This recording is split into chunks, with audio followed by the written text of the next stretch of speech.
Well, a really quick video this in response to a parent who's contacted me via social media saying, Tim, my wee one's at nursery. Nurseries are off, possibly for weeks and weeks. I'm tried to read to my young boy, but he doesn't seem that interested in the stories or in books. What can I do to make it a little bit more interesting for him? Well, it's a common issue for all parents, I think, and especially young children with limited attention spans. It can be problematic to try and get them to sit down and listen to a whole story. But we've got this huge pressure on us. It comes from professionals that tell us that you need to read to your story time, bedtime, read, all that kind of stuff. And of course, it is important. But the first thing to recognise is that all parents have this issue.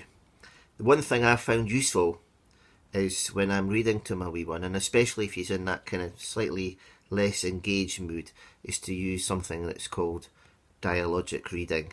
And that is not actually reading the story, and that sounds a bit contradictory.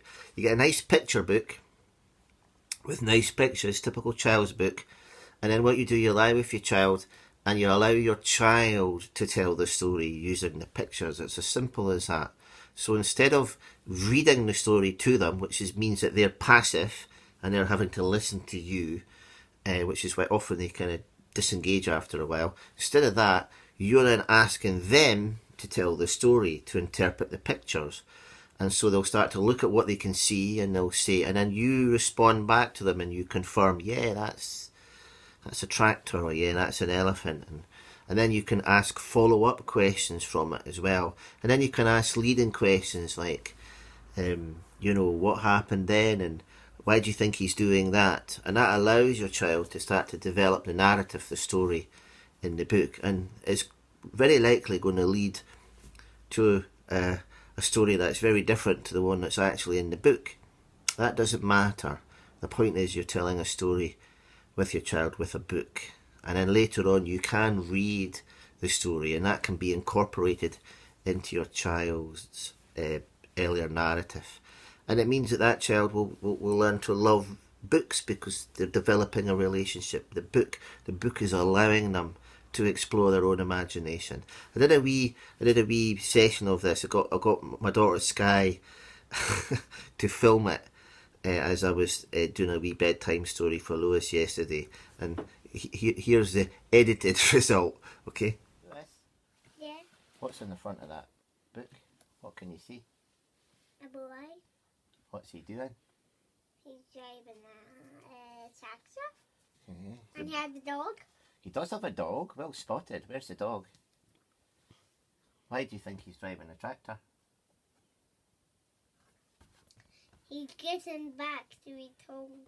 He's going back to his home? Yeah. Uh-huh. Where's he been then? What's he been doing? He's been at the wee dog. He's been what? He's been at the wee dog. He's been out with a wee dog? No, he's been at wee dog. Oh, he's been at Lidl's. So he's coming back from his tractor. He's been at Lidl's. Why has he been at Lidl's? I got him hungry. Because he was hungry. So when we have a story about a little boy who's coming back with his tractor and his dog, and he's beaten a Lidl's because he was hungry. And what happened at Lidl's? His car broke down. His car broke down. Is that why he's driving a tractor? That's kind of a good story. Can you see anything else on the picture? The moon. The moon, yeah. Why do you think the moon's in the sky? I called moon to go in night time. Because moons come out at night time. That's a great introduction to this story. Shall we see what's on the inside of the book? But one moon come in morning too. Yeah, you're right. Moon does come in morning. So that could be the morning. Do you think that's the morning or the night time? The night time. The night time. Why do you think it's the night time? I called the tiny weep and he's not sleeping. Because he's not sleeping.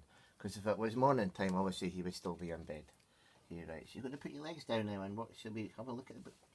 Let's go and get all cosy. because that was a good. So we've got a boy coming back from Lidl's in the tractor because his car is broken down. That was me. And he was at Lidl's because he That was was hungry. me. That was. That was me. Tractor. Is that you in the tractor? Yeah. Uh-huh. So that's how you knew what the story was. Yeah. Do you want to open the book now? Yeah. Let's open the book. There's the boy with the tractor. Let's first bit. It says "Good night, tractor." It's a night. You're right. It is night time. Well done. Well done. And he's not asleep. Yeah, he's not asleep. What's he doing there? He's looking at the moon. He's looking at the moon. What do you think he's thinking? Maybe I could drive a tractor and go to Riddle. He's thinking about going to Lidl's. Yeah. Uh-huh. So while he's looking at the moon, he's thinking about going to Lidl's. Okay. And what else is in that picture? What else can you see? Boots. What's that? Boots. A boot. A bush. It's a big bush, isn't it? 1, 2, 3 houses And 3 houses. Where do you think he lives? in America. In America. You think he lives in America? Maybe you're right.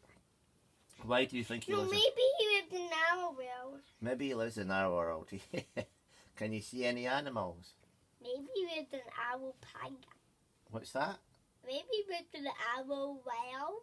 In an owl world. It Yeah. could be. So this little boy lives in owl world. And Look at that owl. yeah, because look, there's an owl in the tree. What noise does an owl make? Ooh. That's a nice. Now put your legs down now because we're getting ready for bed now. Just cozy up. Do you want to have one more picture? Yeah. Shall we have one? So we have a little boy. He's coming back from Lidl's in his tractor because his car broke down. He's got his dog with him, and here he is. Probably is that before he went to Lidl's? That's the boy. Yeah, that's before he went to Lidl's, and he's looking at the moon, thinking about going to Lidl's, and he's in the owl world there.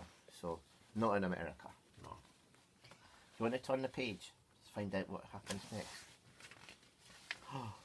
What's in that picture? What's happening there? He's playing. He's playing. What's he playing with? That looks like the socks are what he is on the side. It does. But the naughties have got the little bikes on that. Yeah, well, that's called a plough, those little spikes. And you're right, that tractor looks like the one he's going to be driving. But that's a toy one, isn't it? Yeah. Yeah, and you're right, that's a plough, those spikes. What else can you see in that picture? Then Yeah, and anything else? a cow. Yeah, what do you think's happening here? There is. I think I think out there Uh-huh, and there's one, uh-huh. but I think just by what? A Spinosaurus? Yeah. Where's the Spinosaurus? It's one away. Uh-huh. Well, a Spinosaurus is a dinosaur. But we don't see a Spinosaurus in the farm, but obviously there is a Spinosaurus there because Lewis is making the story, and it's run away. It ran away. Where did it run away to? It ran away to Riddle. It ran away to Lidl's. There's a Spinosaurus in Lidl's. And he ate all the meat from Riddle. And the Spinosaurus ate all the meat in Lidl's. Oh no! Is that why there's no meat left? Yeah. Oh! That's a good story. That's a good story. Shall we finish it there? Yeah. And go to bed time. So there we are. We have the story. A little boy's coming back from Lidl's and in his tractor because his car's broken down. And there he is, looking at the moon just before he goes. And he's playing. And there's the tractor that he's in. But it's small there. But what you don't know about this story is that the Spinosaurus, which is a dinosaur, has left his room and gone to eat all the meat at Lidl's. And then they got out of Riddle and grabbed in his car. The Spinosaurus goes in the car. Yeah. And then what happens? He tail well up. Oh dear. Well, I can't wait for the next instalment of the Spinosaurus, the dinosaur, driving in the car. So there's how it can work, and thanks to Sky for doing the filming. And the main thing is that your child is the one that's telling the story, and you repeat what they say, you feed it back to them so they can hear you say what they've said. If they get anything incorrect and pronunciation and things, it's your opportunity. You don't correct them. You just say it the way it should be. There was a moment in there where Lewis identified he didn't know what it was. It was a plough on the edge of the tractor, so that was my opportunity to introduce him a new word. And then I repeated it later on. And this morning, when we were having a look at the book, he pointed to it and said, "That's a plough." So it can build vocabulary as well. And of course, it gives you an opportunity to just tell stories with your child. A Spinosaurus, my boy loves dinosaurs, and so it was probably inevitable that a dinosaur was going to be included in it some way along the way. And it doesn't matter that doesn't fit into the actual text in the book. As I say, he's the storyteller, he's using the book, and he's asked to use the book this evening as well. And so we might get a new instalment, and we can go back and we can remind him of what he did last night. I hope that helps a wee bit. It's a difficult time, and trying to keep our kids entertained. The final point, I think, would be if they're not up for it, I would never force a child to try and sit and listen to a book. But what I would do every now and then is pick up their books and read them. Either really read them or just pretend to read them, but make it out as if you're really enjoying that book and having a good time reading that book, and then put it down somewhere they can get it. Because if they see you picking up something and you're really enjoying it, there's more likelihood they'll think there's something about that I should really discover. Anyway, I hope that's been helpful, and I've decided to share it publicly just in case anyone else is having the same issue. Oh, well, also forgot to tell you there's some stories, in case you didn't know, on this channel that you might want to watch with your children. And here's a trailer for those stories. Bye.